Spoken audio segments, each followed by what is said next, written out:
UP का बुलंदशहर जिला, यहाँ के अगौता कस्बे के एक गांव में एक सैलून वाले को कथित तौर पर गोली मार दी गई। बताया जा रहा है कि उसने बाल काटने से इनकार कर दिया था, इसलिए उसकी गोली मारकर हत्या कर दी गई। घटना अगौता के शरीफपुर भैंसटोली गांव की है। पुलिस का कहना है कि इस मामले में 4 में से 2 आरोपियों को गिरफ्तार कर लिया गया है।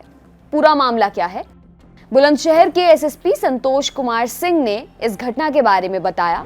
आज दोपहर थाना अगौता के शरीफपुर भैंसटोली गांव में हत्या की एक घटना हुई है, जिसमें इरफान नाम के 22 वर्षीय युवक की गोली लगने से मृत्यु हो गई है तथा उसके परिवार का एक अन्य सदस्य पैर में गोली लगी है जो इंजर्ड है। इस प्रकरण में उल्लेखनीय तथ्य यह है कि अभियुक्त पक्ष के लोग और जो मृतक पक्ष है, इनकी नाई की दुकान है जहां बाल कटवाते थे, इन्होंने पैसे नहीं दिए थे। आज जब अभियुक्त पक्ष के समीर, शाहिद, साकिब आदि ने जो मृत पक्ष है इसके परिवार के लोगों से बाल काटने के लिए कहा घर आकर के, तो उन्होंने बाल काटने से इस आधार पर मना कर दिया कि आपका पुराना बकाया काफ़ी है और आप पैसे नहीं देते हैं, बाल नहीं काटूंगा। इसी बात को लेकर इनके बीच में आपस में कुछ कहासुनी हुई और अभियुक्त समीर द्वारा घर में जो लाइसेंसी असलहा रखा हुआ था, राइफल, उसका इस्तेमाल करते हुए फायर किया गया, जो उससे इरफान को और इमरान को गोली लगी। इरफान की मृत्यु हो गई और इमरान की स्थिति खतरे के बाहर है।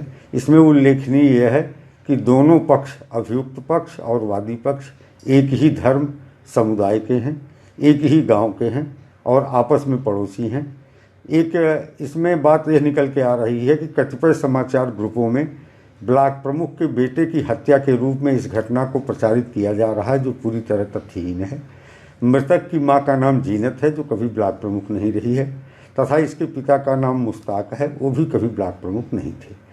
और इस प्रकरण में वादी द्वारा दी गई तहरीर के आधार पर 4 अभियुक्तों को नामित किया गया है, जिसमें से 2 की गिरफ्तारी कर ली गई है।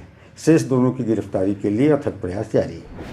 इरफान, जिसकी हत्या हुई है, उसके पिता मुश्ताक ने बताया कि उनका 22 वर्षीय बेटा इरफान गांव में सैलून चलाता है। उनका पड़ोसी समीर सैलून में बाल कटवाने आता था।